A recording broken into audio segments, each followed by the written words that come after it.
Shalom, shalom. All esteem belong to 𝐤𝐄𝐄. He alone be esteemed. He alone be lifted high for this day, for this hour, for this time of truth telling. Coming back again. Yeah, coming back again. Like we never left. All esteem belongs to 𝐤𝐄𝐄. He alone is worthy. He alone be true. He alone should be thanked. He alone should be honored. If I'm coming across clear, go ahead and drop some sevens in the comments. I see we got folks coming back from New Zealand, Colorado. Yeah, who will be esteemed for this opportunity. Yeah, I see your message, Tina. Go ahead. Yeah,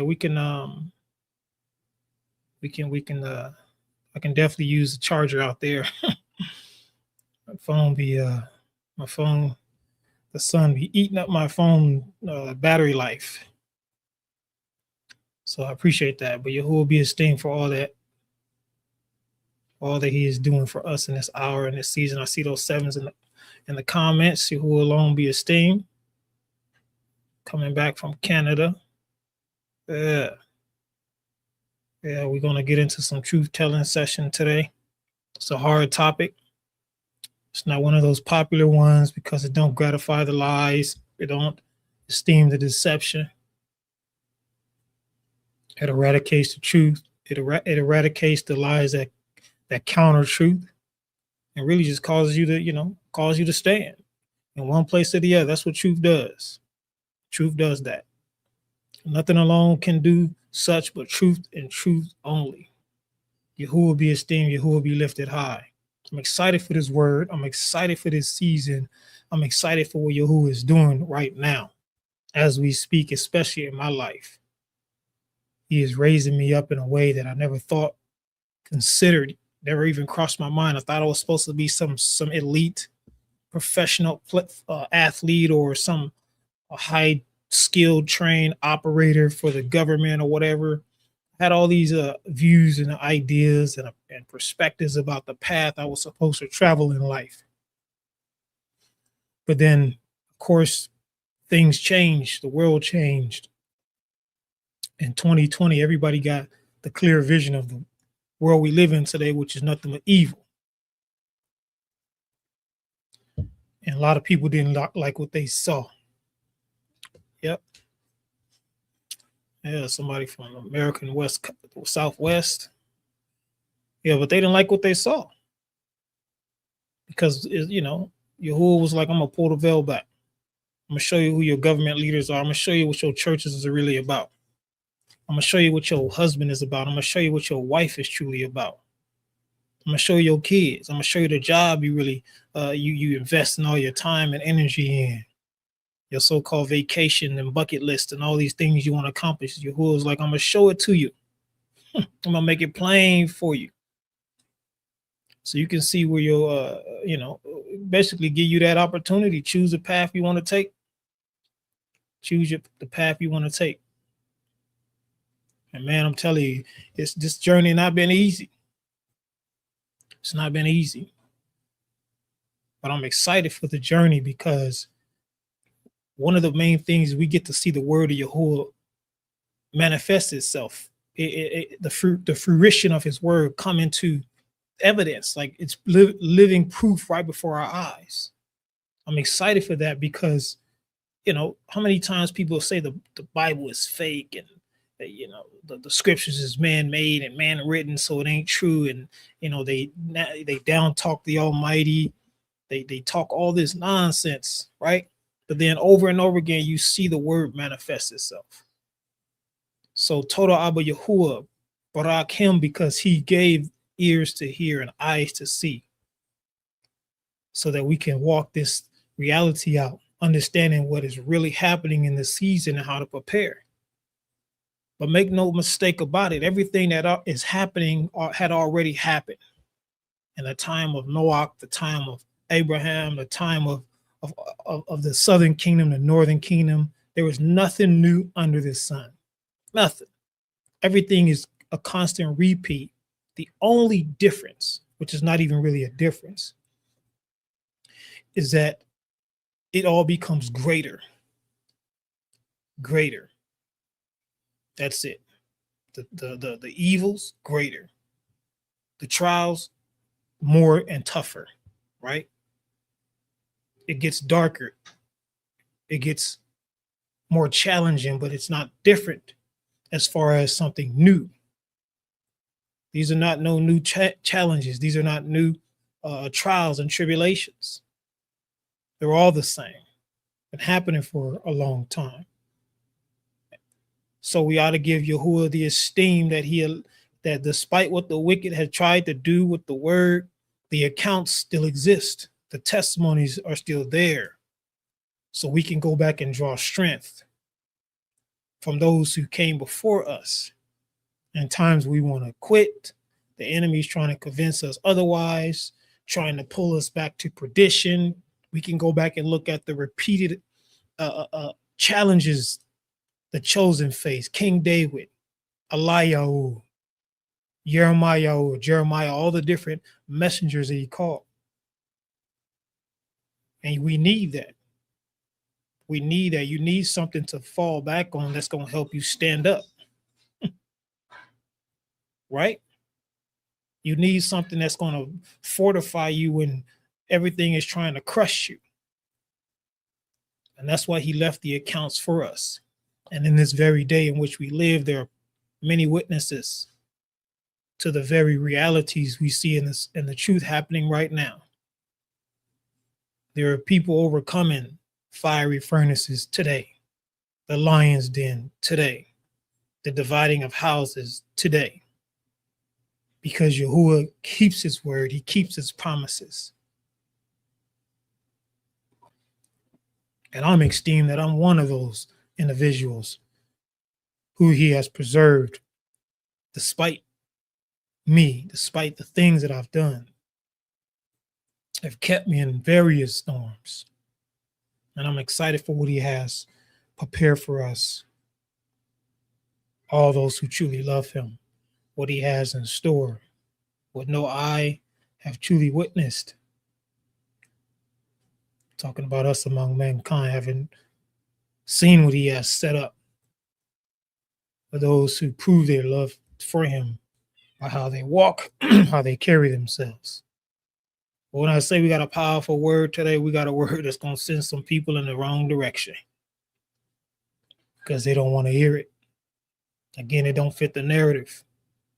It don't fit what most people talk about. And if the message is being spoken by other people, this message today, then it's probably most likely more times than not spoken without the context, spoken from a place of hatred or ignorance, spoken with no true remedy according to the word, fake precepts, flawed inclusion, flawed exclusion, no real depth, no real stance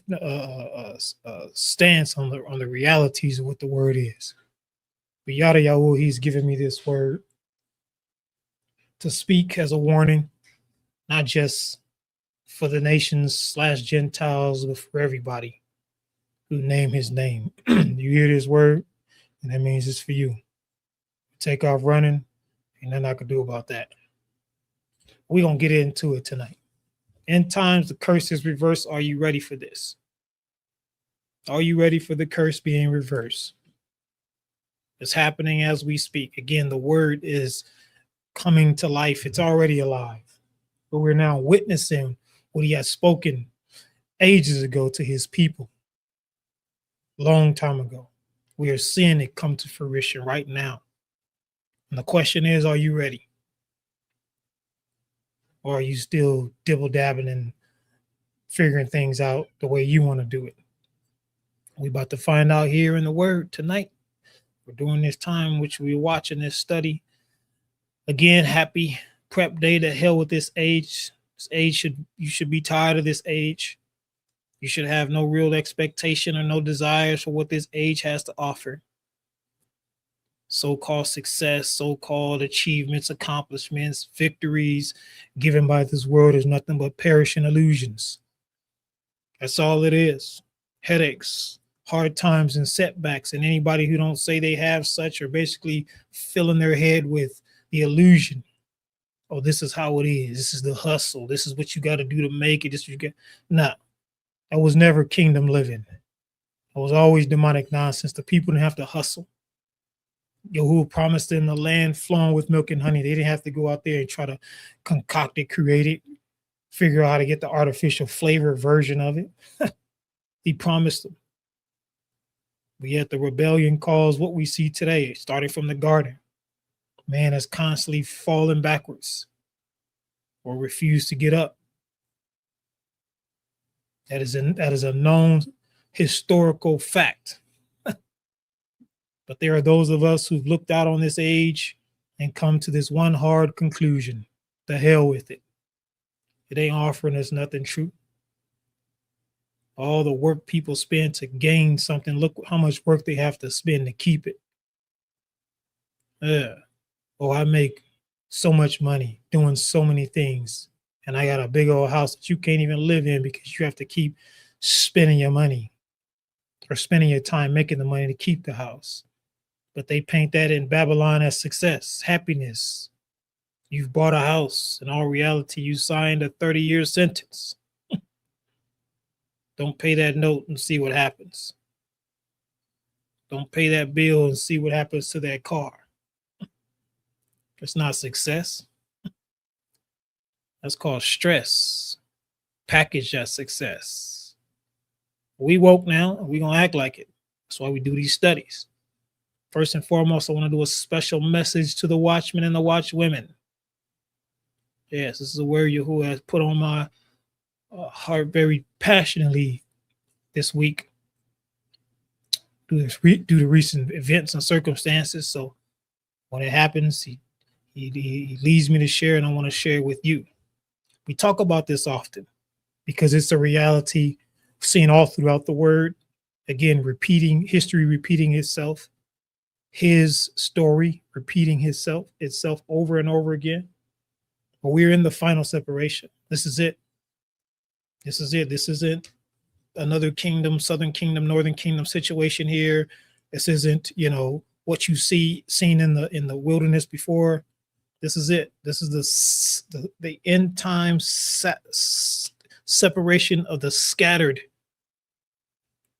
Whether such join themselves unto Yahuwah as a nation, or those who return to him as his people, original firstborn. We are watching the separation, and everybody who has eyes to see and ears to hear should be witnessing this in their own life, either in their homes, in their communities, at the grocery store, your job, whatever, an assembly or whatever you gather in. You should be seeing this. You should be experiencing this. Right? No one should be exempt from the great separation. What is the great separation truly? I'm glad you asked that question. Do not think that I have come to bring shalom on earth. I did not come to bring shalom, but a sword. For I have come to place a man against his father, a daughter against her mother, and daughter-in-law against her mother-in-law, and a man's enemies will be those of his own household. Metahayu 10:34-36. This is the great separation. He said he came into the world, but where did he start his separation at? He started his separation right in the house, in the place closest to you. Yes, where your bloodline is, the people who ought to be on your side. He said, I came to divide them people, and to do so with the sword. This is an inevitable reality that, again, you ought to be experiencing this, period. You can't say you walk with him and you don't see the divide. If you don't see it, then something's wrong. He said, I'm coming to your house and I'm bringing a sword. And that sword is going to divide. It's going to cause friction. It's going to cause severing. It's going to cause separation. Why? Because on one side of the sword is the truth, and on the other side of the sword is the lie. Period. It was designed to sever. It was designed to cut. This happened all throughout the scriptures, all throughout the word. We see this reality. It don't matter where you stand in Yahuwah's house, whether you are a messenger, whether you are someone just there to aid the people, whatever your stance is, he said, I'm coming to divide. And look at the time, you would think someone like Moshe and his brother Haran would experience great unity among his people, especially those of his own household. Look what Yahuwah led him to do. The people were heavily oppressed for years, so oppressed they lost their way. They lost the knowledge of themselves. And rather than trying to be unified with the one whom Yahuwah spoke to directly, they murmured, they complained, they argued against him. And his own sister, jealous of the man, jealous of the calling on his life, said, does not Yahuwah speak to us also? She wasn't just simply trying to voice her opinion, feeling about what she felt about Moshe and what she thought she was doing or able to do. She was speaking to other messengers. She was trying to instigate, to start some mess, to rowdy up the people. And I love how the word shows how Yahuwah came down himself. He said, y'all come to the tent of meeting. And he said to his sister, Moshe's sister, he said, why were you not afraid to even open your mouth and say something like that? Man, he looked past her words. Understand that. Yahuwah looked past the words of his sister and he looked directly into her heart. And he saw she had no fear of who he had chosen, how he used that person, and who he is in general. I understand that, beloved. Many people today go open up their mouth because they have no fear of Yahuwah. I've had people tell me very close to me that they jealous of me because I can lose weight faster than them. How stupid is that? When we all have different body types, we have different metabolisms, and our bodies go through variations of things. But people, again, lack the fear of Yahuwah, the true fear of Yahuwah. So even when he delivers words to them, trying to lead and guide them, they reject it one way, shape, fashion, form, or another. That is the end time reality, set to divide the house, the family, right in your midst. You need to understand that, watchmen, watch women, because the objective is to get you to quit, to get you to throw in the towel, to get you to defend those who don't have fear for Yahuwah, will open their mouth and say anything rather than stand on the truth. Yes. Yes, I had someone tell me here very recently that I was a stumbling block in their path. Let me tell you, the person that said it off of some ignorant ideology, perception in their head, totally misunderstood reality, said that to me. I was hurt. I was hurt. Yeah, it hurts being a watchman. Believe that. I was so hurt I went to sleep with tears in my eyes. But you know what? I love how Yahuwah reassures his people. He reassures his elect, his called and sent ones. And I had a dream that very night. And I went out to, I was standing in this open city, if you will. And there were all these men, tons of men from various languages. You know, they were all dressed different. You can look at them and tell they were not the same men. And they were all running around looking foolish. The look on their face was just like, simplistic, foolish, apathetic, no real concern, no intent. It's one thing I really noticed in the dream. And I saw this person standing in the midst of all these men. And I walked over to them. Inside of me, inside the dream, I knew I was being led to that individual. And I walked up and I hugged the person. And I said, "Thank you for receiving me." And you know what that person said? "Thank you for receiving you?" He said, "All these men around here, look at them." He said, you are one of the few." Yes, it was a dream I needed so I can stand on righteousness and not let the words of people who choose to just, again, say what they want, do as they please, emotional roller coaster up and down individuals. Don't let them. It was so that I didn't allow that to draw me out of the calling that's on my life. I've been through a lot, a whole lot, but I esteem Abba Yahuwah because he preserves me despite my actions, despite my history. I didn't ask for that dream. I don't ask for any dream that I get. Yes. But when he gave it to me, I woke up with joy.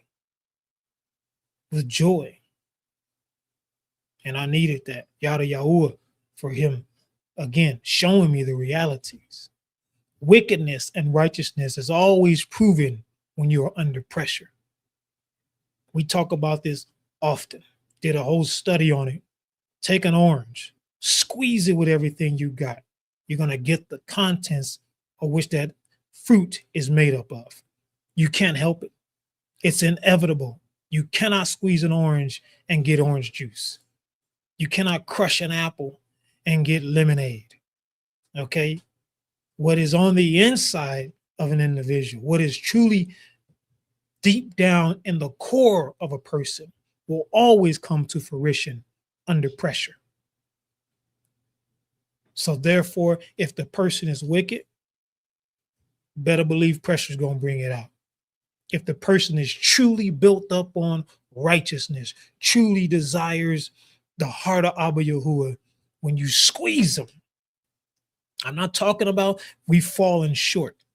We are still humans in the flesh. We're going to not fall or not perfect the walk entirely in this age of realities. We already messed that up. But I love how the book of Enoch says that when that time of redemption comes, he said, "My elect and my righteous will sin no more." He's telling you you've already failed at perfection, but transformation is on the way. But someone built up on righteousness, listen, when you fall down, you don't give it 2 weeks, 6 months. When you feel like it, you get back up. You go after repentance. You go after righteousness. But you know what? You have to have a desire for true introspection to look inside of you to see how you are failing to uphold his Torah. So when you stumble along the way, if your heart is truly attached to his, guess what? You're going to get back up. And it don't take all this time, the illusion of therapy and counseling and all this nonsense they put out there to create this idea that it's okay to keep walking around in mud. What does it truly mean to be wicked? Woe unto those who call evil good and good evil, who put darkness for light and light for darkness, who put bitter for sweet and sweet for bitter. Yashayahu Isaiah 5:20. Unfortunately, people have taken this verse and they look out on the bacon, lettuce, tomato community, the alphabet community, and say, "Oh, look at that. They call an evil good and good evil," right? Look what they've done with the rainbow. You look at the politicians and the corporations and, oh, they're evil. Look what they're doing to the food, they're evil. But understand something. Yashayahu Isaiah 5:32 or 20, and the rest of the word was not written to the wicked of the world. Yahuwah was always speaking first and foremost to his people. So when he says, woe to those who call good evil, he's talking to the individual who ought to be doing the right thing because he had shown them, he had told them what righteousness is. But again, we live in that era, an age of the amplification of wickedness, where people will justify any evil thing they want to do because they feel in some kind of way. To Yahuwah, that is wicked just as well as someone deciding that they want to be how the nations move and function.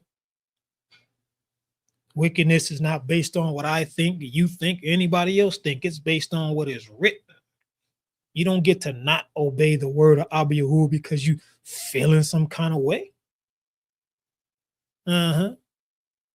Yes, you don't get to do as you choose because things don't go how you like them to go. Yes. But see, that's today, right? How many people in Yahuwah say his name? They say they're in him. They say his name, but then they do as they will.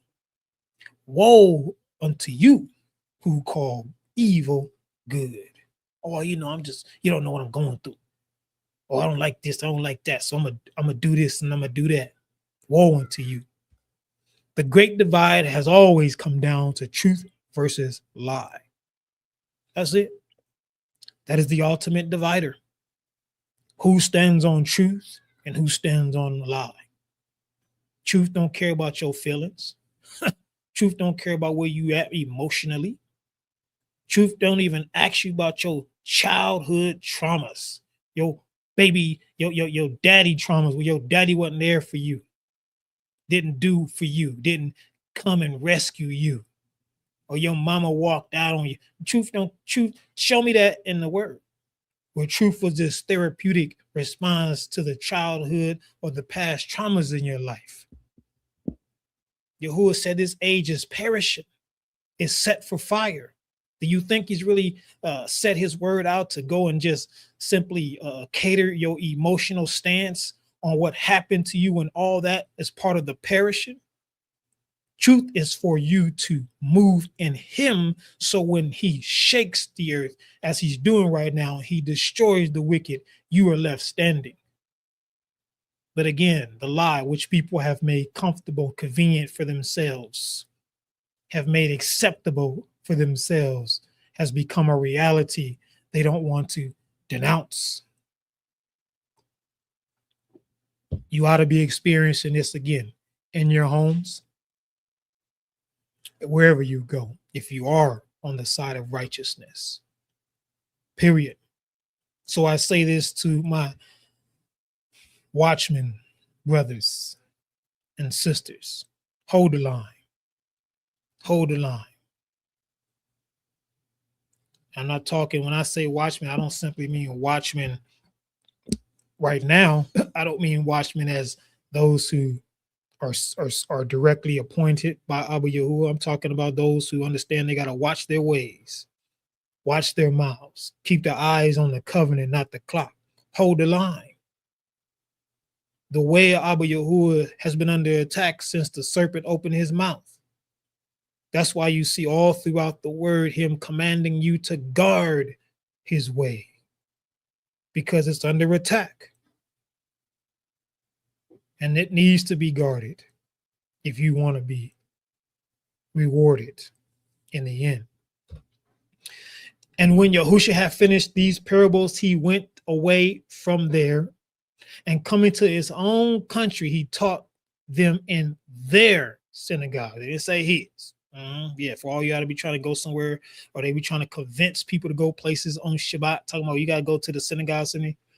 Before the kingdoms fell, understand that before the kingdoms fell, there was no we going to the synagogues. We're going together. Wasn't no going to church. All that came afterwards. The falling away was a part of it. So that they were astonished and said, where did this man get this wisdom and these mighty works? And is this not the carpenter's son? Is it not his mother called Miriam, and his brothers Jacob, Yehoseph, Shimon, and Yahuda? And his sisters, are they not all with us? Where did this man get these things? They were astonished by his teachings. They were astonished by how he moved, how he carried himself, in the acts in which he did. So where did he get these teachings from? Where did he get this works from? How can he do this? If isn't he just old Joe Schmo, Miriam's kid, round the block? So they were offended at him. But Yahuwah said to them, a messenger is not without honor except in his own country and his own household. And he did not do many works because because of their unbelief. Metahayu 13:53-58. He didn't perform many things there because the people were his people. They were his family members, right? His community, his bloodline. Right? He says that the truth tells us that the honor is usually given to the messenger outside the house, outside the family, outside the community. They don't truly appreciate the messenger. We see it all throughout the word. Yahushua was the climax of this reality before we get into what they call the New Testament. Right? The people only appreciated the messenger when his message benefited their flesh. That's it. That's it. These are the wicked. They may call themselves righteous. They may say Yahuwah's name. They may even show up for appointed times. But the truth is, they only appreciate the messenger when it benefits their flesh-led desires. Period. Most certainly I say to you, you seek me not because you saw the signs, but because you ate and the loaves. You ate the loaves and were filled. 𝐤𝐄𝐄 or John 6:26. The people were all excited about the righteous right arm extended into the earth because he was giving them what they needed or desired for their flesh. Yeah, they were happy. They were overjoyed. They loved him.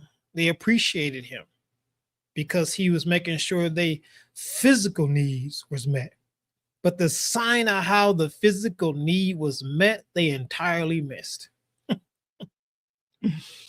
Yes. The sign, the evidence, the witness, the proof through the manifestation of his work that was given to them right before their eyes. They couldn't even see it because their eyes was focused somewhere else. Their heart's desires were set on something else. What happened when Yahushua stopped gratifying their flesh?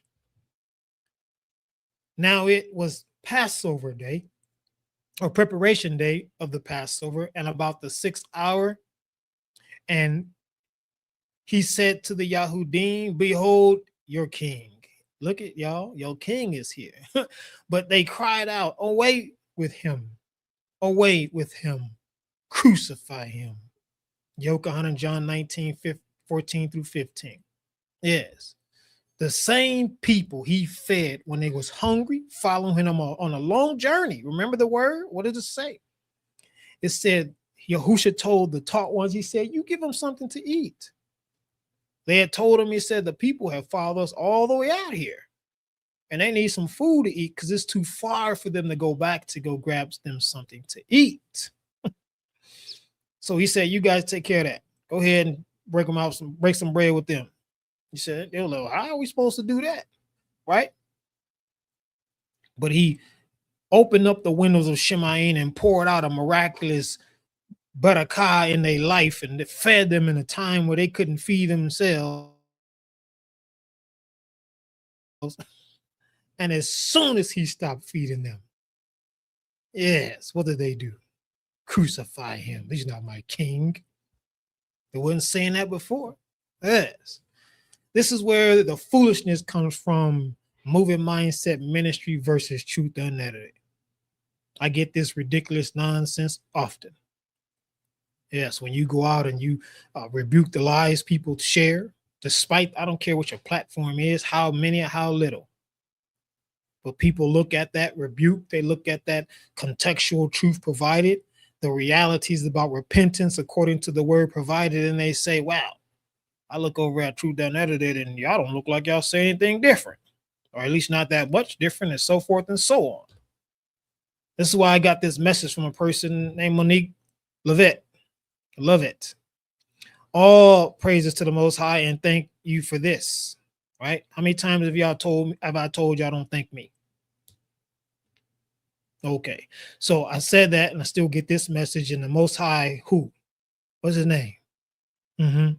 As one coming out of lawlessness and having 55 years of Christianity teaching, I have an honest question. I have watched Truth Unedited and others, but Ron in particular, and in many, if not all other his videos, he stresses repentance and reading the Holy Scriptures for yourself, being led by the Ruach HaKodesh. Could you tell me what or why you have this stance against him? If I was attacking the person, that I would identify the person, but I, through Abba Yahuwah, identifies the lie, the falsehood, the self-appointment. But I'm being placed in this position of moving mindset ministry versus Truth Unedited. Yes. Again, where does this foolishness come from? You don't seek me because you saw the signs, but because you ate the loaves and were filled. There is no competition in the house of Yahuwah, period. That goes for the internet. That goes for the assemblies, the gathering places. That goes for your bloodline, your family members. There is no competition in his house. Yes. So when someone brings forth truth that exposes the lie, and they think you're after a person, the truth is that lie that has been exposed is what they hold near and dear. It is close to them. They're grabbing hold of the lie. So when the sword of truth comes down, swinging on that lie, because they refuse to let go, they get cut, they get severed, they get hurt. Now it's like an attack against their favorite messenger, against their whatever practices they agree with, rather than them separating themselves from the falsehood. That comment that person shared led to someone sharing this with me. Something that they searched out on so-called AI. They call it artificial intelligence, but all reality is called accumulated ignorance. Based on their theological things, the person says they typed in the search. It says Ron Charles and William Brooks online ministries are very similar. If you had to, and I don't know what the rest of the question was, but I suspect the answer that AI gave was along this. Based on their theological focus, prophetic tone, and core themes, the online ministries of Ron and William share approximately an 85 to 90% alignment in their overall message. Key areas of divergence. I'm reading this nonsense. You understand where people really stand. Truth or lie, righteousness or wickedness. Because everybody claiming something, they ain't really about it when it comes to truth. The remaining 10% to 50% difference comes down to their presentation style, background, and deliverance method, right? So this basically is supposed to break down a comparison of the moving mindset ministry and Truth Unedited. And apparently we're only off by 10 to 15%, right? Who does this? Real talk. Yeah, I'm tired of playing games. Listen, I quit school. I didn't like it. I hated it. I was going to college and I was like, this is dumb because it's too much game playing. Nobody want to get to the meat. Nobody want to get to the reality. People want to tiptoe and dance around the facts because they too worried about making somebody, hurting someone's feelings. Your feelings will send you to hell and won't even be there to comfort you.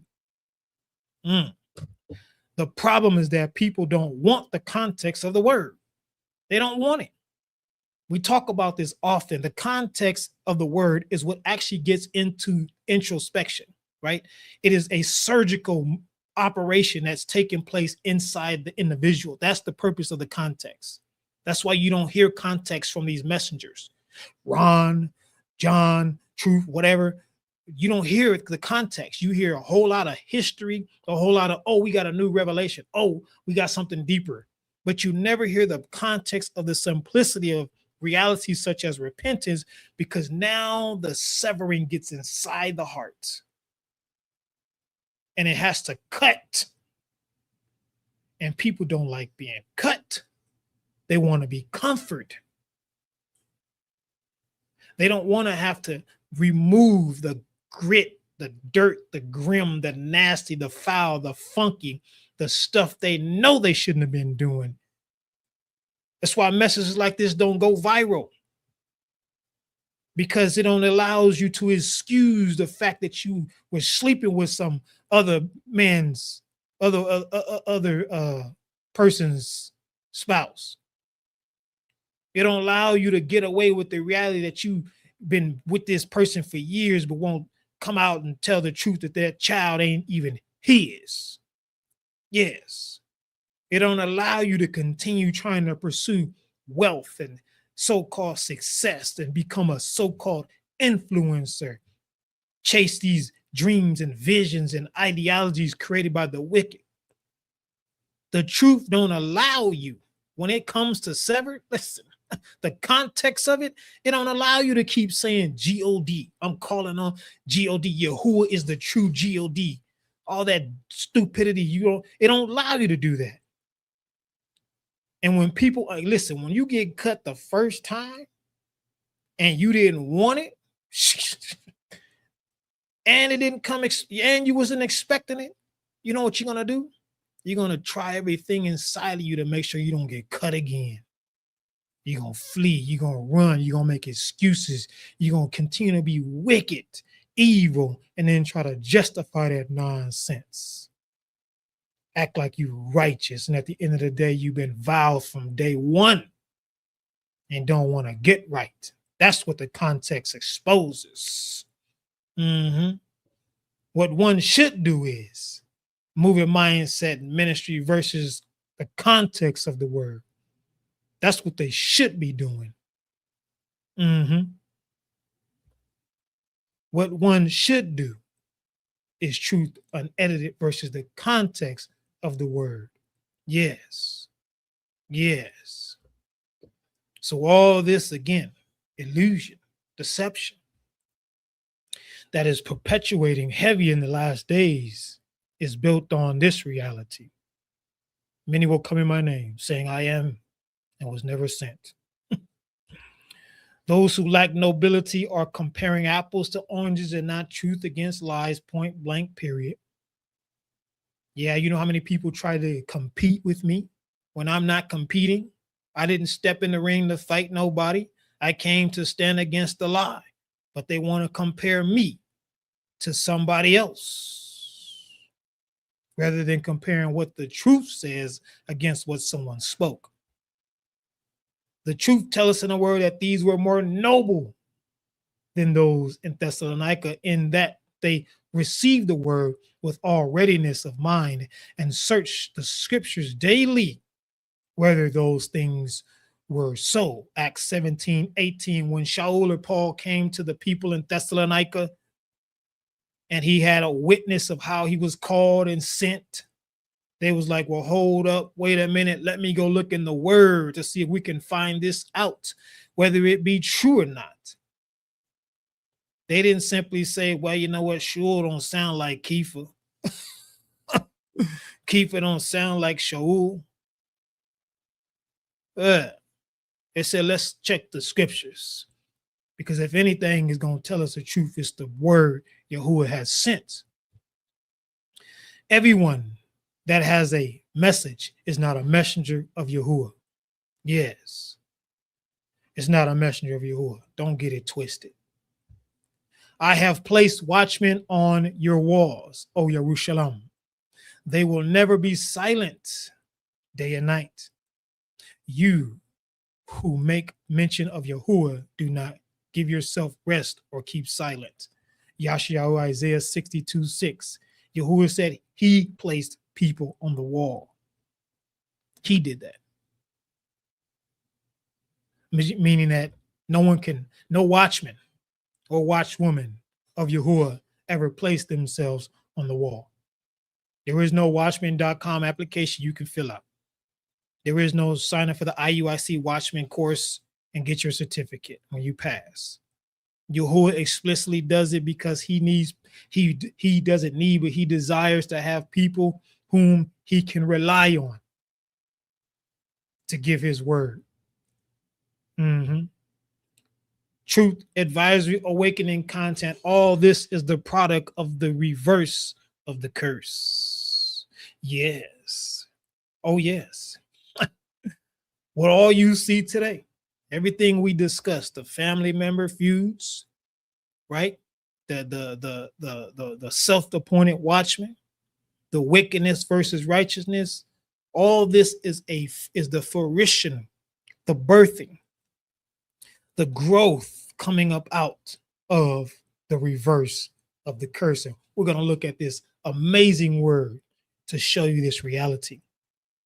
How did Gentiles see the 12 tribes before the curse fell on them? How did they look at the 12 tribes? What was their perception about these people before the curses had truly fell upon them? Then all the people of the earth will see that you are called by the name of Yahuwah, and they will be afraid of you. Deuteronomy 28:10. He promised the people through their obedience that they will be a people that bring terror upon the nations. Not simply because they just had it like that, but because Yahuwah was with them. He went before them. He was after them. He was all around them. So no one could defeat them. No one could stand against them. When you read the time of when they went to Jericho, what happened? The whole country, city, town, whatever it was terrified. The king and all of them. There's only one person who didn't walk in fear, and it was the prostitute Rahab. Ain't that something? Why did the one who was a prostitute, forbidden by the Torah, lack no fear? Because in all reality, she wanted to get right. That's why she offered the opportunity for the chosen to come in her house, the spies, and she hid them and kept the people from trying to capture them, sending them in a different direction. She wanted deliverance. She was tired of being a prostitute. Yes. The people feared the 12 tribes, period. They weren't just average Joes. They were fortified, built up, and empowered by the most majestic one, to the point where they can even, where Yehoshua speaks to Abba Yahuwah for the sun and the moon to stop. Eliyahu tells the rain to stop and then send it back again. Speaks to Yahuwah, he sends fire down to consume sacrifices. Daniel should have been destroyed in the lion's den, but Yahuwah preserved him. Over and over again, you see the people, when they are without the curses and the land being completely wiped out, were feared by the nations, even remnants after that. However, when the curses started to fall, Yahuwah will cause you to be defeated before your enemies. You will go out one way against them and flee 7 ways before them, and you will become troublesome to all the kingdoms of the earth. Deuteronomy 28:25. Yes, all within the Deuteronomy 28 curses. Folks don't want to look at the fullness of it. They just want to get the part that, helps justify them claiming to be chosen. But he says that I'm going to basically send you running scared. You who no nation could beat. You who beat true, actual giants several times the size of men. They whooped, they devoured, they beat, took off running from the smallest armies. This was what happened to the people, what began to happen to the people, the transition of the curses. Before the 12 tribes were taken captive, the nations no longer feared them, no respect for them, not worried about what they think, do, or whatever the case may be. They weren't concerned. They didn't dread them. They went trampling towards and over the people who Yahuwah had brought out of Egypt. And they saw the sanctuary desolate, and the altar profane, and the gates burned up, and shrubs growing on the courts as a forest, or as one in the mountains. Yea, the Kohanim chambers pulled down. Maccabees, First Maccabees chapter 4, verse 38. When the people came to the land, the whole land was laid to nothing. You talking about the Kohanim place? That was the most guarded and kept sacred place in the land. It was where Yahuwah had received the petitions of the leaders on behalf of the sins of the people, and it was defiled and destroyed, pulled down. Yes. However, understand, also Yahuwah, your mighty one, will put all these curses on your enemies and on those who hate you and who persecute you. Deuteronomy 37. Everybody who hates the children of Abba Yahuwah, his firstborn that he brought out of Egypt, whom he had promised, those who persecute his people, those who are his enemies, he said he's going to turn that very curse, Deuteronomy 28, upon those people. That's his word. That's his promise. That's exactly what we're witnessing as we speak. The synagogues, the churches, the assemblies, whatever you want to call them, coming down all over America and in other places across the earth. This is his word. This is his promise. It's not made up. It's happening. Again, we are witnessing what he swore to his people long before they went into captivity. This is the prophetic retributive wrath of Yahuwah awakening in the earth. Do you have eyes to see and ears to hear to recognize this reality? It is retributive. It's payback time for Yahuwah. I know some people don't like to hear that, but that's what we're seeing, and either you're going to receive it or you're not going to receive it. I'm just here to deliver it. It is sickening. Woman says she was punched in the face while on vacation in Cuba. This is part of the curses. Again, what happened to the chosen people? No one came and gave them a back rub and hug when Yahuwah dropped them curses on them. They were highly disrespected, treated like trash, and they had no refuge. Austrian woman punched in the face by stranger outside a London tube station. This is retributive. Same deal. Daylight attack. They ain't even hiding this craziness. I'm sure y'all saw this one. It went pretty viral. Showed up in all my feeds. I don't even be looking for this stuff. Shows up in the feed. Why it show up in your feeds? Because it's trying to get you irate. It's trying to get you all excited so that you can jump on some wicked narrative and start pursuing some illusion, or maybe go out and get some doomsday tactical skill preparation going on, or whatever it is, try to avoid this curses. All over the earth, this is taking place in Babylon and outside of Babylon. I know people don't, again, you gotta want to be delivered. We don't talk about what you need to do in the end because it's written in the word. But you need to be, people, again, it's hard. It's a hard reality, especially when the people have been walking according to narratives their whole life. Oh, look at this. It's racism. It's this. It's discrimination. It's bad policies. Why did he let the people in the country? All that. That's all the narrative of the wicked.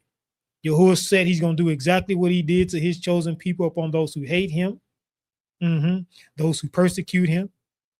Yes, I know they get up looking innocent, like nothing happened to them. I mean, nothing. They did nothing. Ain't no innocent people on this planet, you nor I. However, the pendulum is swinging. Therefore, all those who devour you will be devoured, and all your adversaries, every one of them, will go into captivity. Those who plunder you will become plunder, and all who prey upon you will make a prey. I will make a prey. Jeremiah 35:16. Yes. Listen, I got to go into captivity. We're going to keep on reading. Okay, we're going to keep on reading the word. We're not going to, this is not stand on the corner, live YouTube, internet version of the Hebrew Niggerites. Okay, there's a remedy to everything. Yahuwah sends judgment. If he gave his people way out of judgment, don't you think he's giving the nations way out of judgment?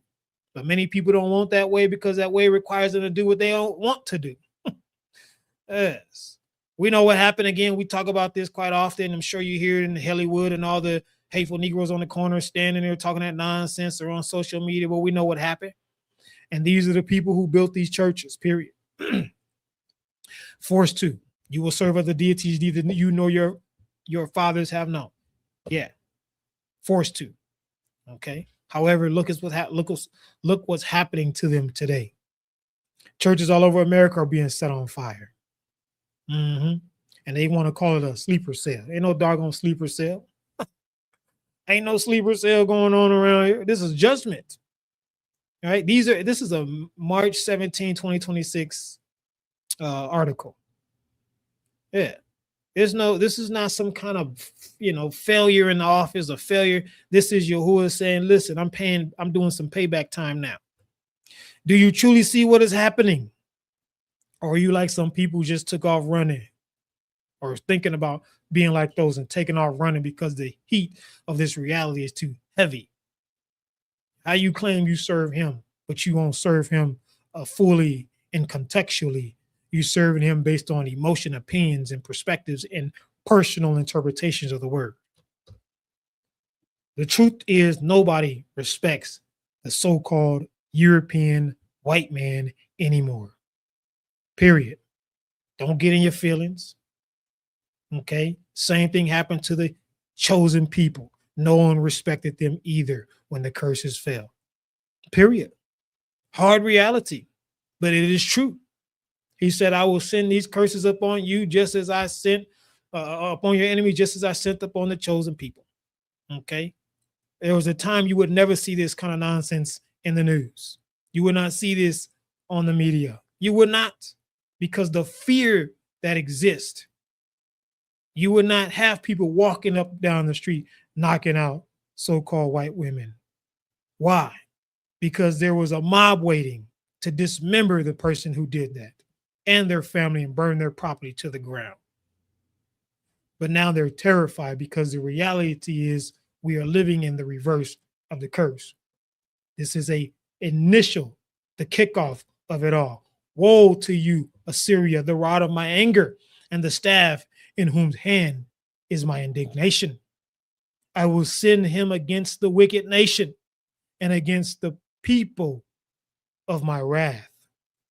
I will give him charge to seize the spoil, to take the prey, and to tread down like the mire of the streets. Yahshua, Isaiah 10:5-6, he said, I'm coming to step on the wicked nation. Ain't no nation more wicked in these times than Babylon. And everybody that got rich off of Babylon share in her judgment. That's what we're witnessing as we speak. The seed of Ishmael is Yahuwah's then and now army against those who hate him and his people. Why do you think America is so hard pressed about standing against the Islamic regime? Yeah. When they show the videos of them marching in the streets, holding up traffic in New York and all these things, why do you think this type of portrayal gets so much disdain because they may not be able to put two and two together in the context of the word, but they know darn well what happens when Sharia law is instituted in a nation. It is really judgment on the wicked nation. And the messenger of Yahuwah said to her, behold, you are with child and will bear a son. You will call him Ishmael, because Yahuwah has heard his affliction. He will be a wild man. His hand will be against every man, and every man against him. And he will dwell in the presence of all his brethren. Genesis 15 or 16, 1 through 12. When Yahuwah made promises, speaking of the foretelling, the future, the life of people, he included Ishmael. Why? Because Ishmael was Abraham's child too. So Yahuwah could not simply cut off Ishmael, because he had promised that all nations through the promised seed would receive the barakah. And the word says that he will dwell in the presence of all his brothers. Well, Isaac was his brother. We also know that, we'll see this here in a second, but Abraham had more children as well. But the people of the Arab crusade, the people who pray to that cube, these are them. And that's why every time you look over so-called history, you will see them constantly in conflict, in wars, in battles to this very day. Yahuwah has sworn it, and thus it continues to exist. As long as these people are in existence in this age, there will be a conflict with them, whoever they may be, whoever the people they may be among. Yes. Psalm 83 conspiracy. While we on the topic, the two top conspirators were Esau and Ishmael. And Yahuwah swore, as we read here a couple studies ago, that he will turn Egypt against Egypt. Who was Egypt? The oppressor. That's why the confederacy that got together in Psalm 83 is spoken of in, I think it's Amos, about how that confederacy will turn on Esau, the Romans, now today known as the Europeans. The people of 𝐤𝐄𝐄 were feared, respected, honored, and could not be defeated. But when Yahuwah pulled back his hand, he sent in his army. And his army said, look here, we don't fear y'all no more. We know he's in step back. We know he's handed you to us. So now put these chains on your neck and come follow me. That's why you got the Negro out here still talking about they're from the Nation of Islam. Don't realize it. Don't want to realize it. You was serving that cube and whatnot because the curses. However, again, what happened to us is coming on the nations, period. It's coming on the Gentiles, those who hated, despised, afflicted, rejected his people. Behold, the terrifying sight appearing from the east. The nations of the dragon of Arabia will come out with many chariots, and from the day they go out, their hissing will spread all over the earth, so that all who hear them fear and tremble. Also, the Carmanians, raging in wrath, will go forth like the boars of the field, and with great power they will come and engage them in battle, and will devastate portion of the land of Assyria, which is Syria. And then the dragons, remembering their origin, will become still stronger. And if they combine their great power and in turn pursue them, then these will be disorganized and silenced by their power and will turn and flee. And from the land of the Assyrians, Assyrians and an enemy in ambush will beset them and destroy one of them, and fear and trembling will come upon the armies, and indecision upon their kings. Second Ezra 6:15-28 through 33. This is why America/Babylon is trying to partner with the Assyrians/Syria, trying to align with the new regime after the land fell. It's prophetic reality. They're trying to preserve their illusion of being powerful people. But if the curses is reversed, why are the so-called blacks still suffering and dying? I'm glad you asked that question. I'm sure it popped up in your mind. I get it a lot. Firstly, not all blacks are 12 tribe members. It fits the narrative. It fits the narrative, but it's not the reality of the word. Abraham took a wife and he had several extra sons. Who is Abraham? His name is Ibrahim. Ibrahim means Hebrew. So he has several Hebrew children. This is one of the reasons why Shaul said everybody that is Yasharal is not Yasharal. People are trying to claim lineage, titles, and placement, and Yahuwah ain't said nothing to them. Lastly, the great number of dry bones are awakening only that most will perish, never to experience the promises. He promised to rise up his dry bones, to restore his dry bones as a people. But we know time and time again, only a remnant made it to the land. Only a remnant came into the place of the promises from the tribes through and through.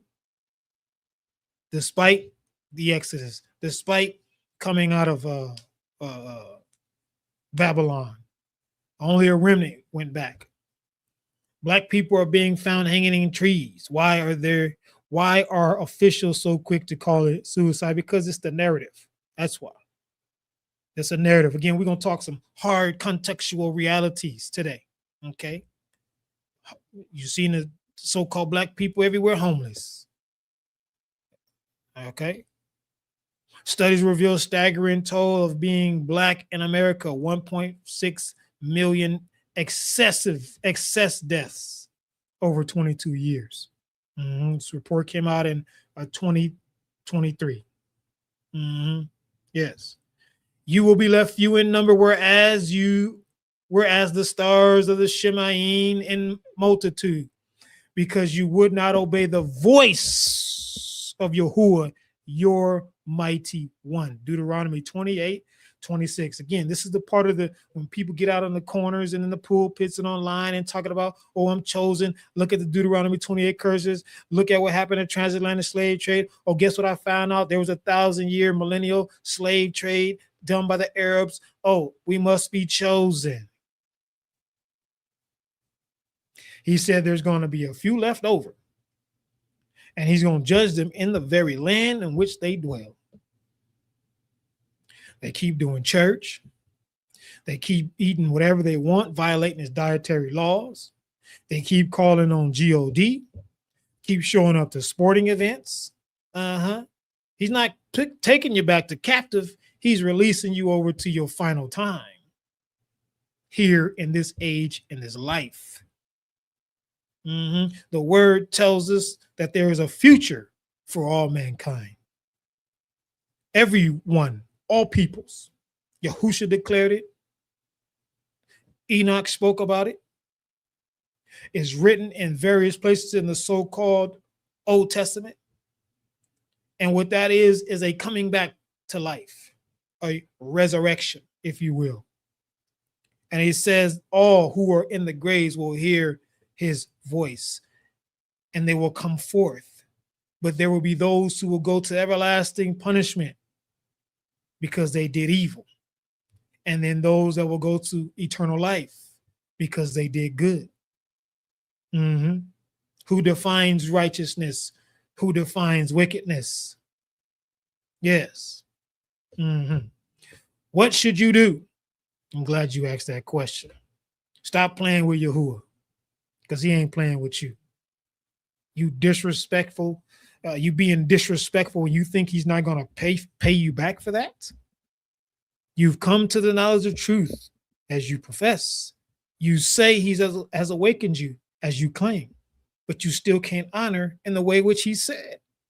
But you're going to get him to open up the windows of the Shemayim and pour you out a better car. He's going to preserve you from this point forward into the land, into eternal promises, but you continue to play games with him. Yes. Yeah, you're supposed to be a man, but yet you running around here like a little boy, still blaming people for your troubles, your dramas, your traumas. You're supposed to be a leader. He didn't give you the male parts just so you can do something to make you feel good with it. He gave you the male part so that you can be proof of the production of righteousness. Let us make man in our image and after our likeness, not the likeness of a doggone woman. Yes. And you women out there who can't seem to honor and respect because you got this feminism nonsense going on, that you just gonna snap your neck and do what you want to do. You better go read, especially you out here with your breast hanging out, advertising yourself on social media. You better go read the Apocalypse of Kepha or Peter and see what happened to these so-called enticing women, manipulative women. You know you got dirt in your closet, but you don't want to be real and come forth. He not playing with you. Look around at these people perishing left and right. What do you think they're perishing before? Because, oh, it's just evil times? He kept his obedient in evil times. He kept them in fire and brimstone. He kept them in darkness and wickedness. Why are these people not being kept? Because they're faking it. They're fronting. They're pretending, or they completely rejected the reality. So he is perishing them, Gentile and Hebrew too. Yes. And we're going to get into it. This is about your soul. This ain't about you feeling good. This is about you getting right. Yes. Yes. Why are you walking around, woman, with spandex clothes on? Got your body advertised. Let's be real with it. But you don't want some man to do nothing to you. You over there enticing the evil. I saw this video the other day of this woman in here fighting in the gym for her dear life.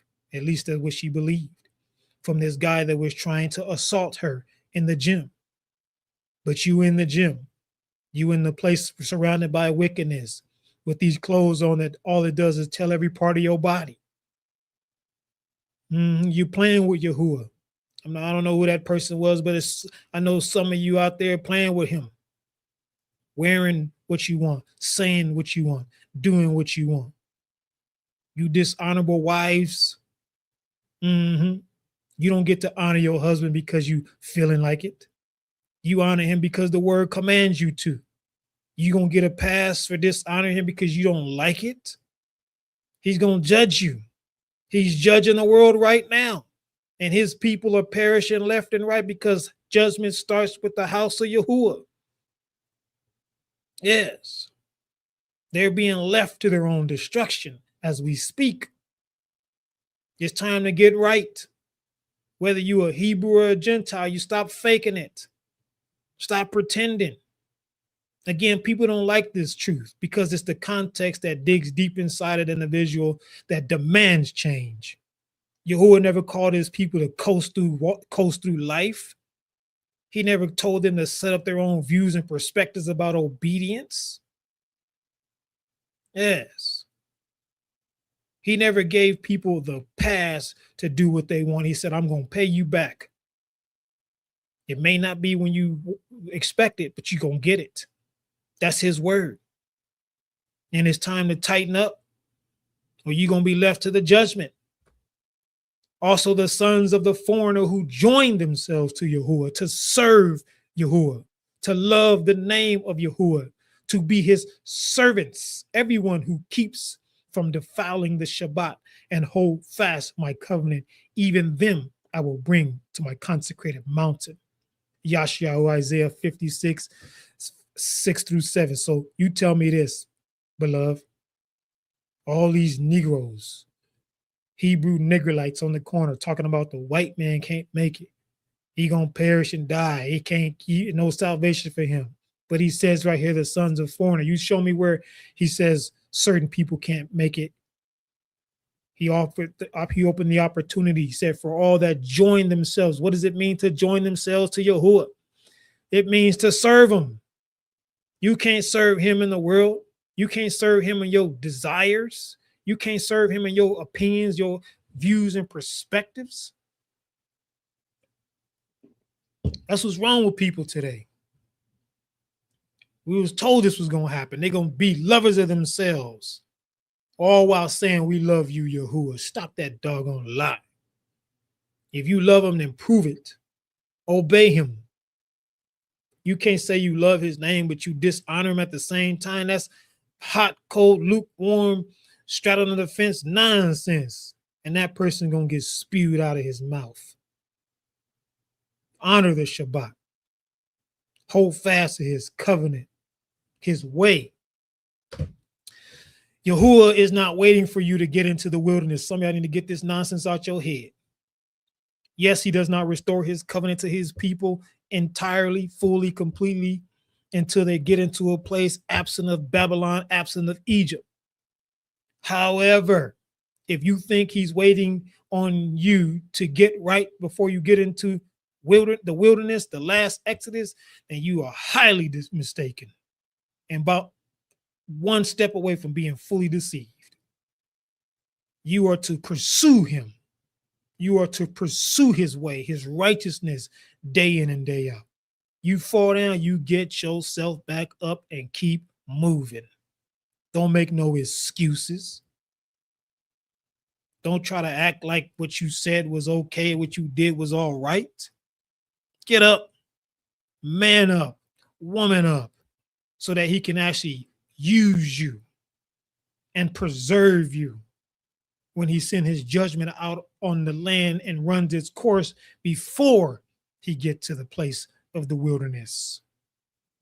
For the eyes of Yahuwah run to and fro throughout the whole earth. You're not looking in the wilderness for nobody to get right now. To show himself strong on behalf of those whose heart is loyal to him. 2 Chronicles 16:9.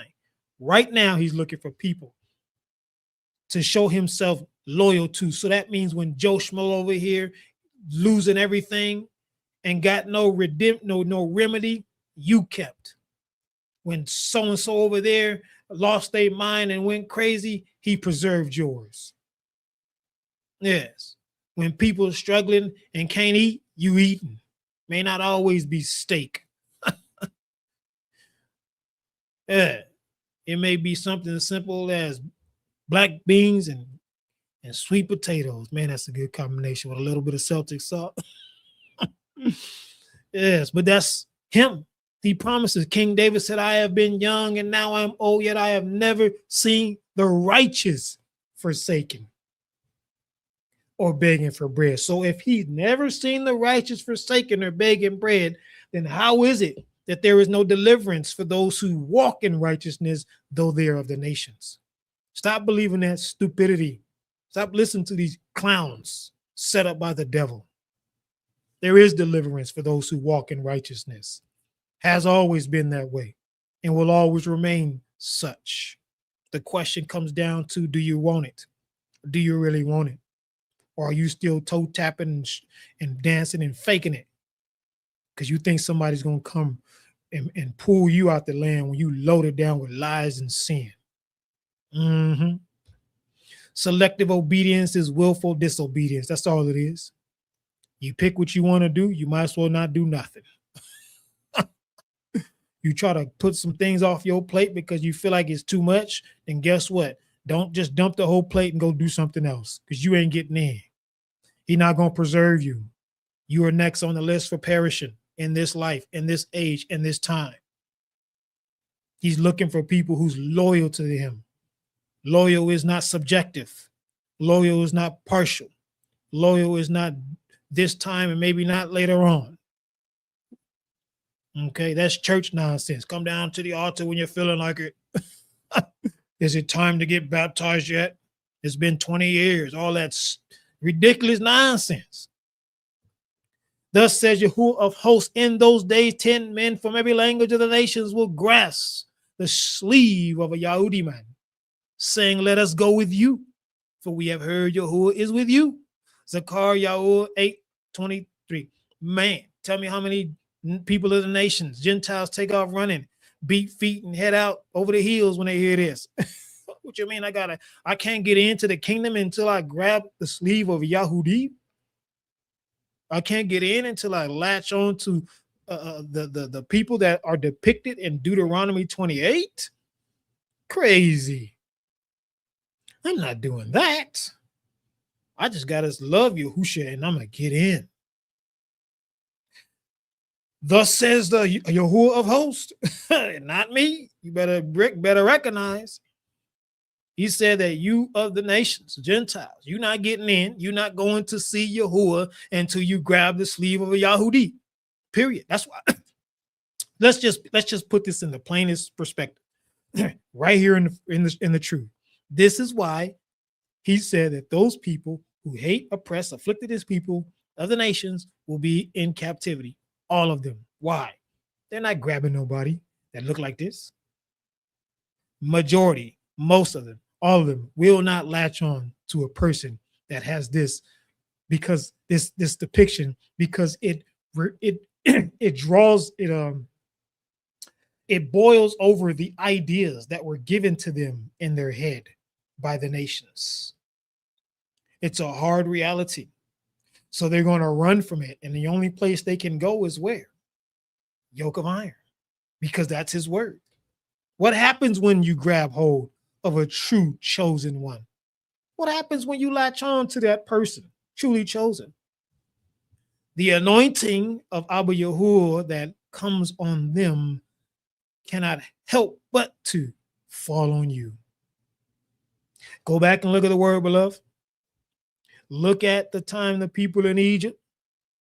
Look at the time the nations were standing against enemies. The Gentiles were standing against enemies. And Yahshua and Yahuwah has sent one from Yasharal Yaakov among them. He had anointing these people, these messengers, and kingdoms were preserved. Lives were saved. Yes, what happened when the two spies sent by Yehoshua went into the widow's house, or the prostitute's house in Jericho? What happened to the widow and her son, whom Yahuwah told Eliyahu to go to for some food? What happened to her son? He perished. But she was obedient to the messenger. And not only did her son come back to life through the hand of Yahuwah, through his messenger, but she had enough bread and oil to last her the entire time of the famine that Eliyahu was able to speak over the land for the rebellion of the tribes. Yes.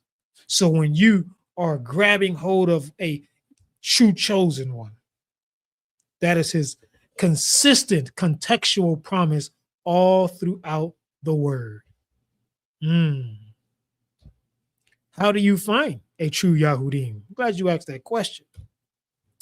At Caesarea, there was a man named Cornelius, a centurion of what was called an Italian regiment. He and his household were devout and feared Yahuwah. He gave generously to the people and made petitions unto Yahuwah continuously. About the ninth hour of the day, he clearly saw in a vision a messenger of Yahuwah coming to him and saying, Cornelius. And when he observed him, he was afraid and said, what is it, master? The messenger said to him, your petition and your gifts has come up as a memorial before Yahuwah. Now send to Joppa for Shimon, who is called Kepha. He is lodging with Shimon the tanner, whose house is by the sea. When the messenger who spoke to him had departed, Cornelius called two of his household servants and a devout soldier from among those who attended him continually. When he had explained all these things to them, he sent them to Joppa. Acts 10, 9 through 20. And the following day, they had entered Caesarea, talking about Kepha, with the men. They had left to go with him. And Cornelius was waiting for them. And he called together his relatives and close friends. And Kepha was coming in. As Kepha was coming in, Cornelius met him and fell down at his feet and bowed before him. But Kepha lifted him up, saying, what? Stand up. I myself am also a man. He didn't say, thank you for your donation. Thank you for honoring me. Thank you for this truth. He said, don't give me no doggone honor. Get up off your feet, off your knees, and get up on your feet. I'm a man just like you. It goes to show you about these messengers out here.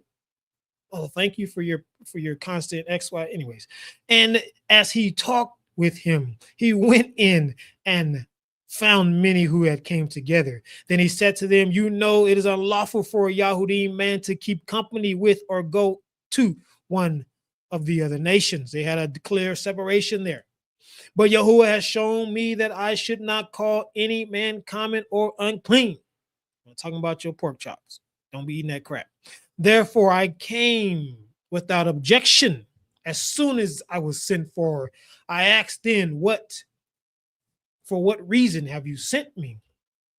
So Cornelius said, 4 days ago, I was fasting until this hour. And at the 9th hour, I made a petition in my house. Spoke to Yahuwah. And behold, a man stood before me in bright clothing and said, Cornelius, your petition has been heard, and your gifts to the poor are remembered in the sight of Yahuwah. Send therefore to Joppa and call Shimon here, whose surname is Kepha, who is lodging in the house of Shimon, a tanner, by the sea. When he comes, he will speak to you. So I went to you immediately. So I sent to you immediately, and you have done well to come.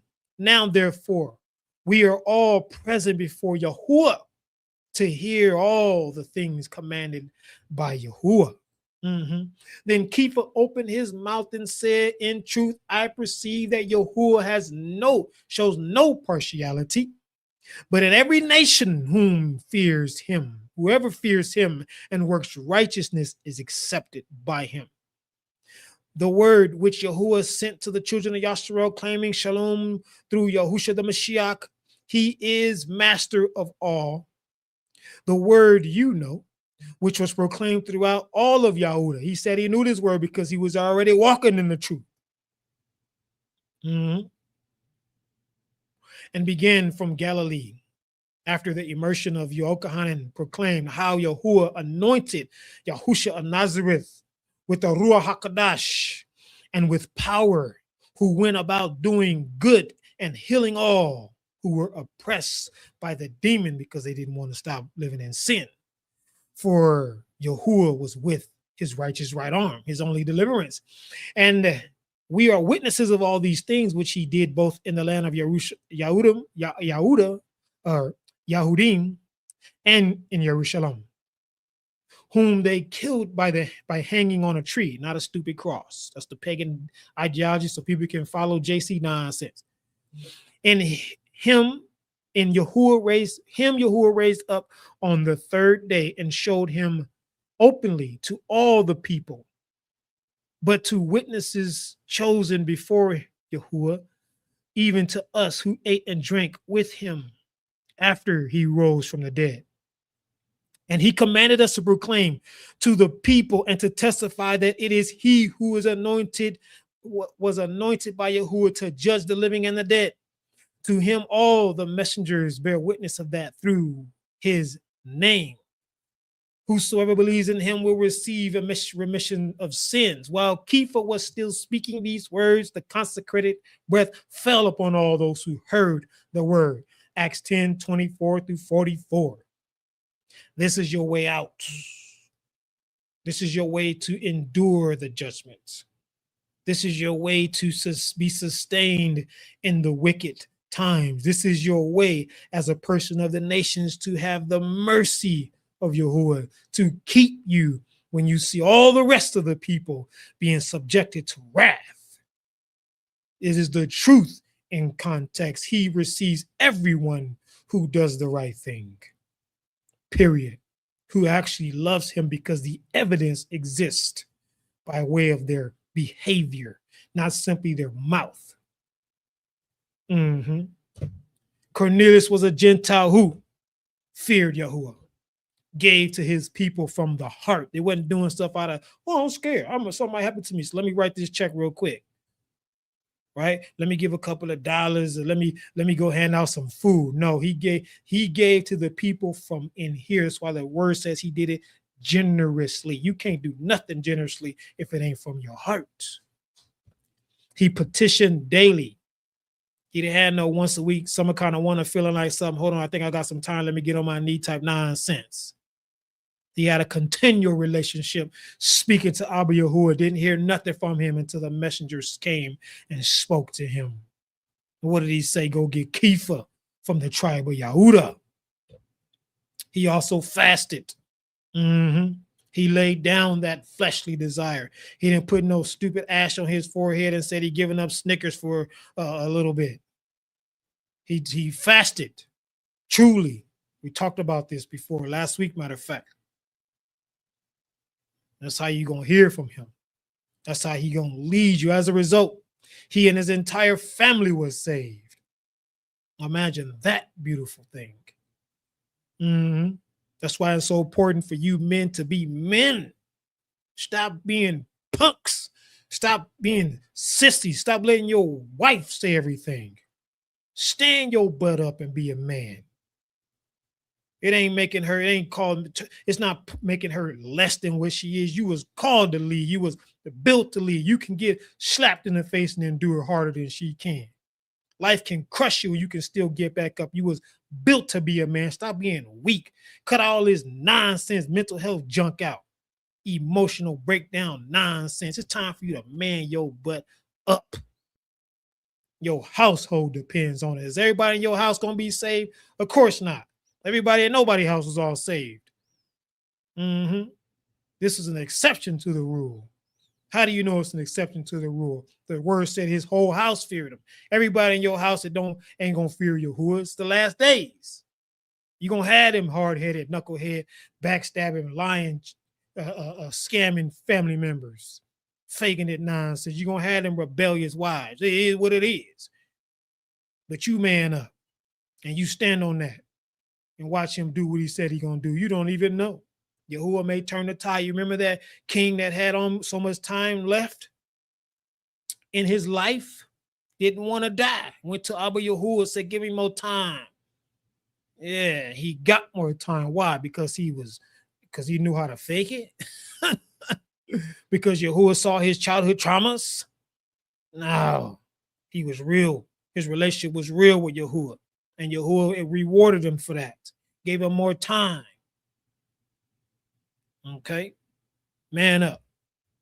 Just like he did. He fasted, petitioned, calling on Yahuwah. Ain't worried about what other people think. Ain't worried about what other people feel. That's right. Hezekiah is a person. Is the leader whom Yahuwah extended more time to. But Cornelius manned up. Manned up. He didn't tolerate no nonsense. That's why they feared him, because he stood on that reality. And because of his obedience, a malak from the Shemaim came down and spoke to him, glowing, said, look here, Yahuwah love what you're doing.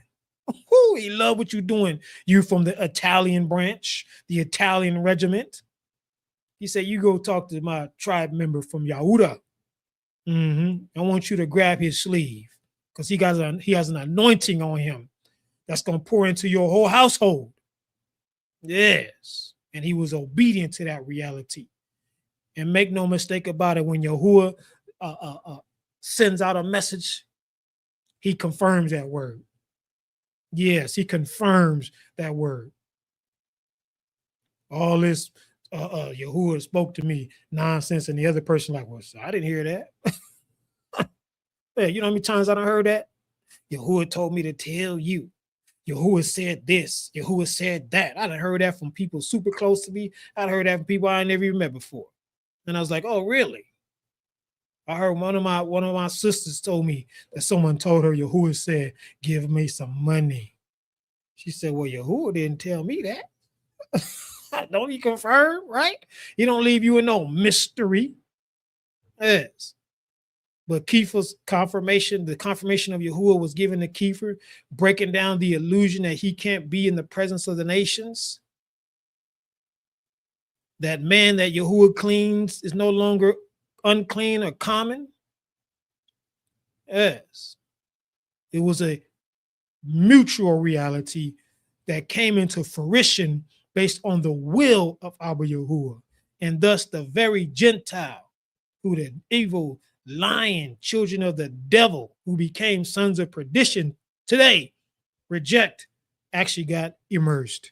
And there are those out there, Yahuwah willing, will lead me to do the same thing. It's been something that's been, people been asking me about getting immersed, something that's been on my heart, and I asked for him to lead me in it.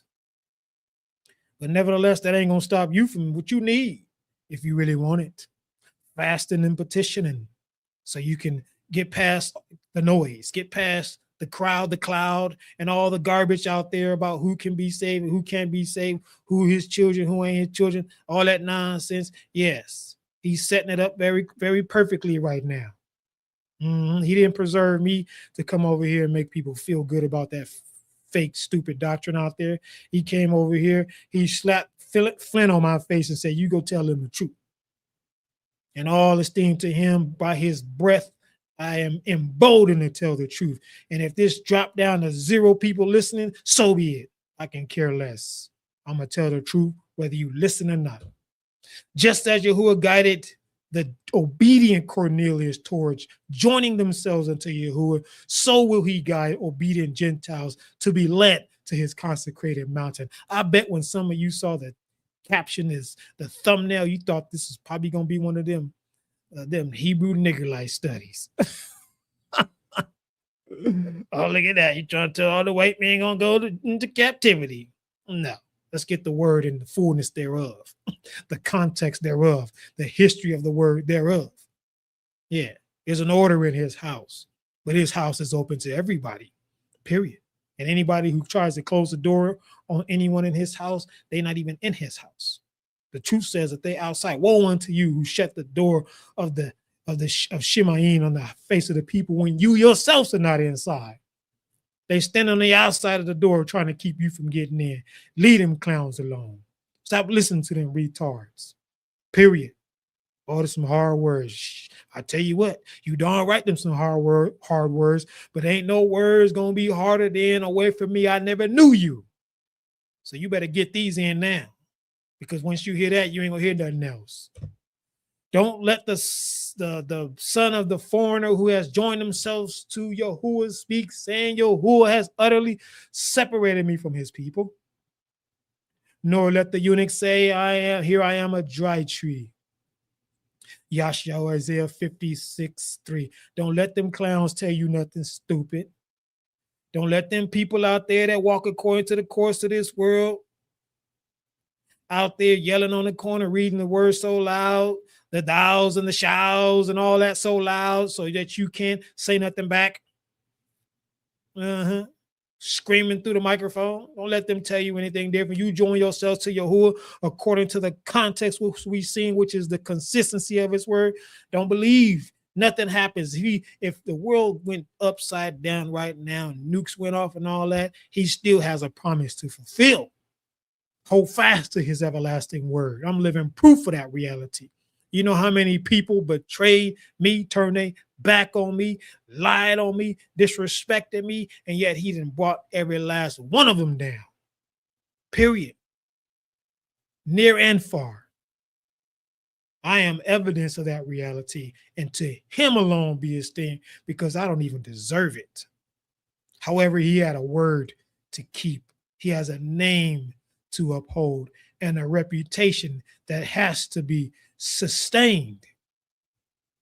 And he gonna do it through the foolishness of this world. Some of y'all read my story. Why in the world am I talking about stuff like this? I should be dead. I should be locked up somewhere. I should not even have the voice to speak, but he does it. Why?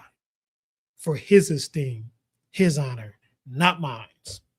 What is the significance of the 6th and the 9th hour? I'm glad you asked that question. Now, from the 6th hour until the 9th hour, there was darkness all over the land. Woo! Falsehood, false teaching, fake people, fake messengers, disrespectful people, dishonorable spouses, hard-headed children, corrupt politicians, fake leaders. I mean, you name it, darkness all over the earth. And about the 9th hour, Yahusha cried out with a loud voice, saying, Allah, Allah, lama sabat. I still don't pronounce that correctly. That is my mighty one, my mighty one. Why have you forsaken me? Some of those who stood there when they heard it said that this man is calling on Eliyahu. Immediately, one of them ran and took a sponge, filled it with sour wine or vinegar, and put it on his reed and offered it to him to drink. For those with ears to hear, Yahuwah never forsook his righteous right arm. He abandoned the will of the flesh. The context right. What did Yahusha say in the Garden of Gethsemane? If it is your will, take this cup from me. What was the cup?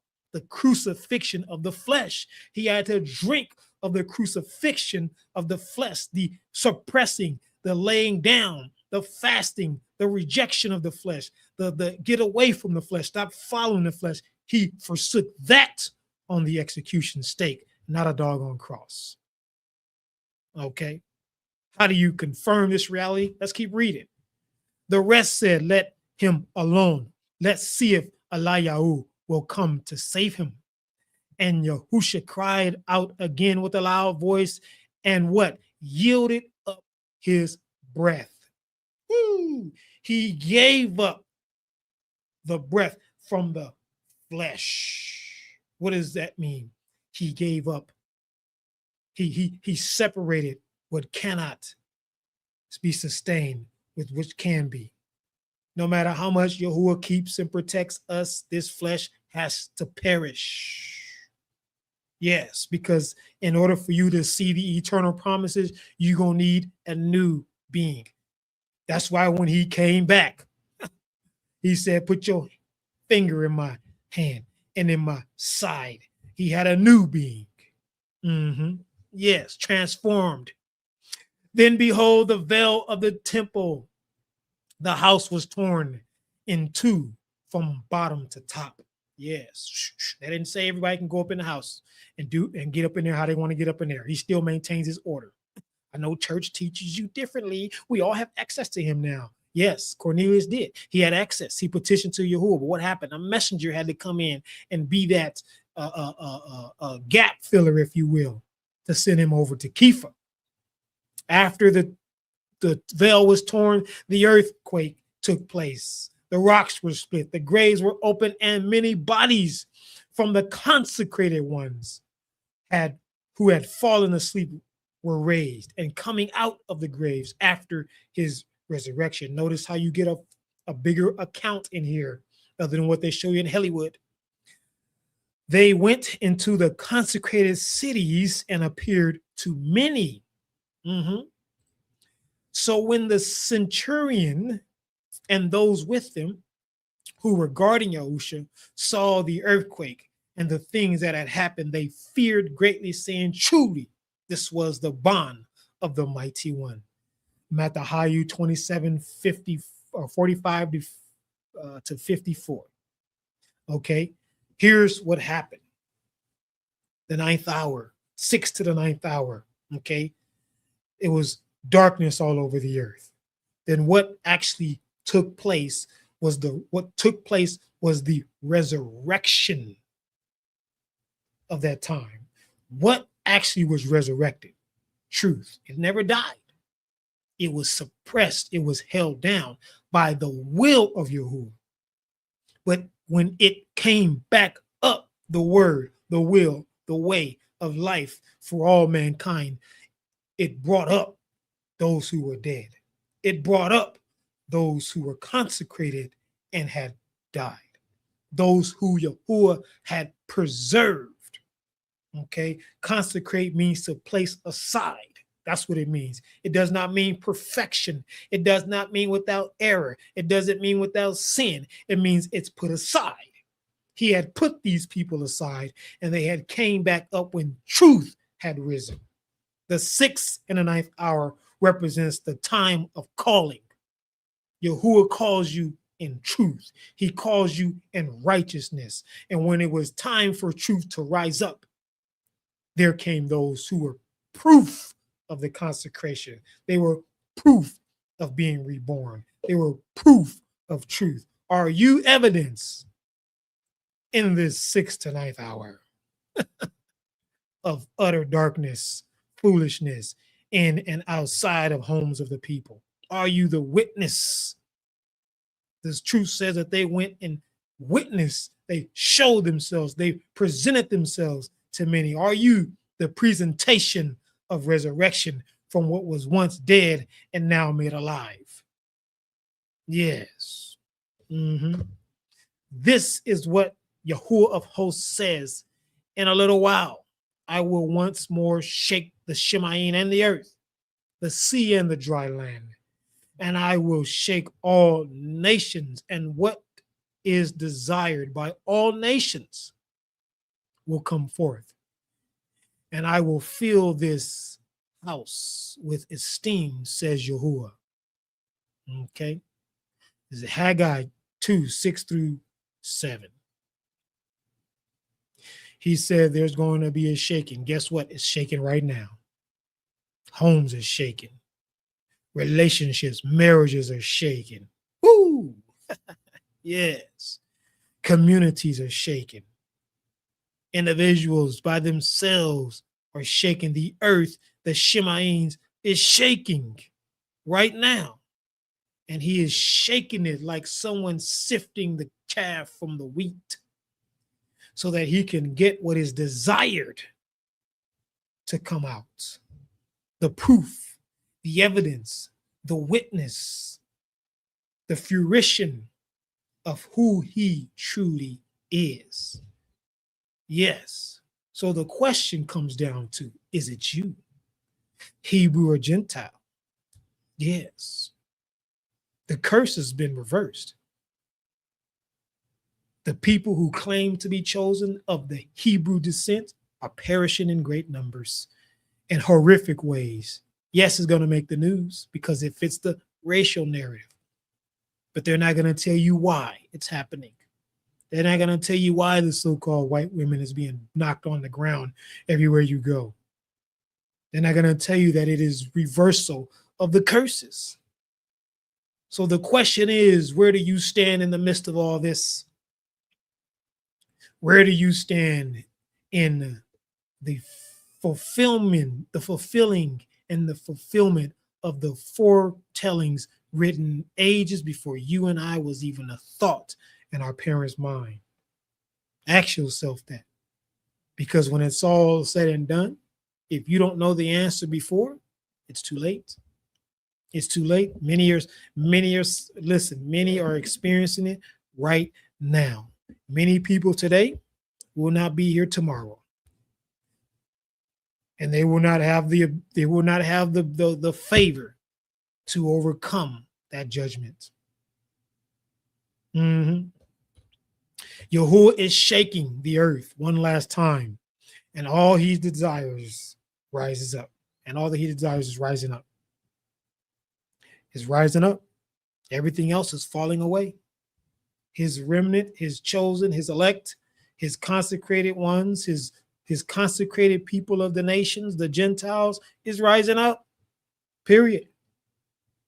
Everyone else who don't want to hold fast to truth, obey him in the context which is written, they're falling away. They're enticed by messengers who said they were never appointed. They're enticed by lies and deceptions. They make excuses for why they do things that he said stop doing. That's falling. That's not rising. That's not coming out of the grave. That's not coming out of lawlessness. That is falling into or returning to the very thing he said stop. This is the narrow path that most will not find because it is not easy.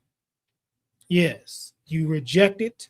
One rejects it because it carries a weight that's too heavy for people to bear because they are already loaded down with stuff they want to do. They're already loaded down with their expectations they keep making excuses for. Oh, it don't look like the end is here. It don't look like this is it. It don't look like these are the last. It look like we got a little more time. Hey, you know what? If something happens, at least I said my petition in the morning. So let me go out and do this and do that. And Yahuwah's, again, looking past. He's looking past the words, and he's looking right in here. And he's doing what he's doing, and he's doing the same thing he's doing all throughout the ages. Cut them off. Cut them off. Here you go.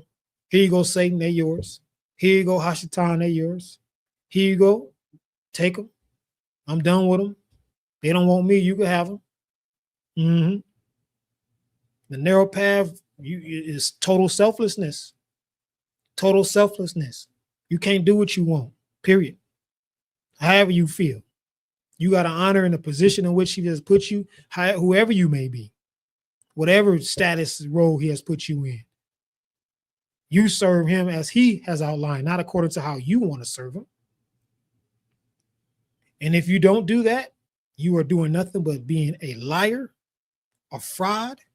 And when the pressure gets on, the proof going to come to fruition. It's all going to come out, period. But I love Abba Yahuwah's word because it cannot return void. We are witnessing it right now. Everything I said to you, go test it. Go test it.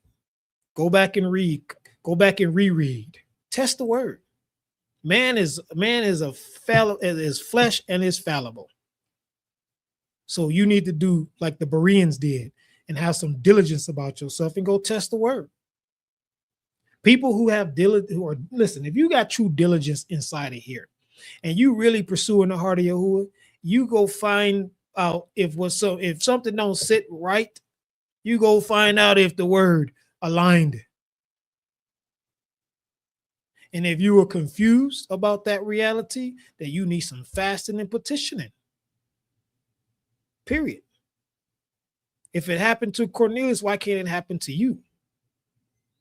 It ain't gonna happen in your timing, and it never gonna happen the way you expect it to, because you again, you're working out your deliverance, which means you're coming out of expectations, falsehoods, and desires the world has established. Because the earth is given into the hands of the wicked. All this thing belongs to the most majestic one. We got our after study coming up this Shabbat, which is, for us, that's the next day, right? Waiting for the time to shift according to what is written, right? And we do question answering, testimonies, studies, clarity and whatnot. Yahuwah leads you to share. So go to movingmindsetministry.org, click on the group study tab. And if you go down there to the bottom, read through it, see kind of a little more detail what we provide, go down to the bottom, click on it, and you get access no matter what part of you are in the world. If you're in another country, you can text, call, video chat, or so forth and so on. All right. So Yahuwah alone be lifted high. I am nothing but a sign in the road. I'm just a vessel. I'm just a tool for Yahuwah. That's it. You to be used by him for his purpose alone, not mine. Not mine. So you don't got to thank me for nothing. I share a post, don't thank me. We do a study, don't thank me. You ask me a question and it gets answered, don't thank me. Thank the one who makes sure that I get to breathe every day. You invest that thanks into him, not me. You invested into Yahuwah, because if it wasn't for him, I know where I'd be. Dead or completely off in some other loser ideology that has no weight in the word. All right. Hey, walk this truth out. Don't lie. Don't fake it. Don't pretend. Don't act like it's going to be all right, because it ain't going to be all right if you don't get right. It ain't going to change if you don't get right. Believe the word. Take the word for it, not my word for it. Go test it. Be diligent. Be noble. Be realistic. Stop spending your time watching celebrities and idiots and people that are on their way to perishing. Stop wasting your time being emotionally drugged by what happens in the news, gas prices, stuff in the Middle East. All that is birth pains. That's supposed to take place for the end, for the revelation of the people who are truly the children of Abba Yahuwah. The earth is going through it. It's groaning right now because this expectation has been long awaiting. So walk it out. Walk it out. Don't talk about it. Be about it. If you can't be about it, then don't talk about it. Walk the truth out. Be strong in Yahuwah and the power of his might. Men be men. Don't be tail tucking and worry about what people gonna think about you. Stand on your purpose. Stand on your design. He gave you dominion over the entire earth. And you need to be dominant in righteousness. Everybody not gonna like that. They're going to disagree with you. They're going to buck you. They're going to say all kind of stuff. But Yahuwah not only will keep you, he also will provide. He will fortify. And wherever you are called to be, a lack comes, he fulfills it. So you're not subjected to or left at the mercy of the nations, the world, the wicked. Walk in truth and righteousness and watch Yahuwah do every single thing he said he's going to do in your life. This time and forevermore. Again, I'm living proof. I'm living proof. I'm so excited that I look back over my evil, wretched, wicked ways, and he opened my eyes and allowed me to see who I really am in him. Yes, he revealed to me and confirmed more than once I'm from the tribe of Levi. I love it. I love it.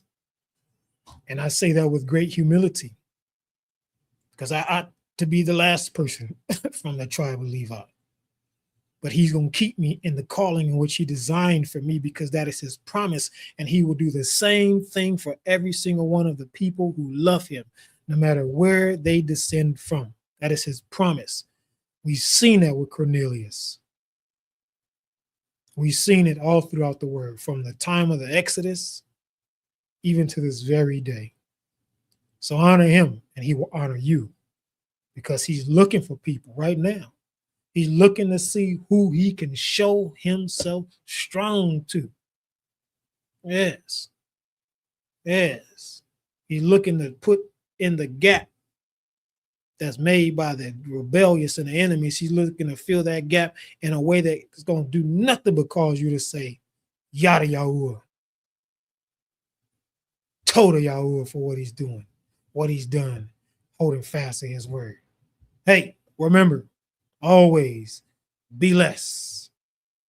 Humble yourself, reduce yourself, so he can elevate you and keep you in the times where the wicked are falling 10,000, 1,000 and 10,000 all around us.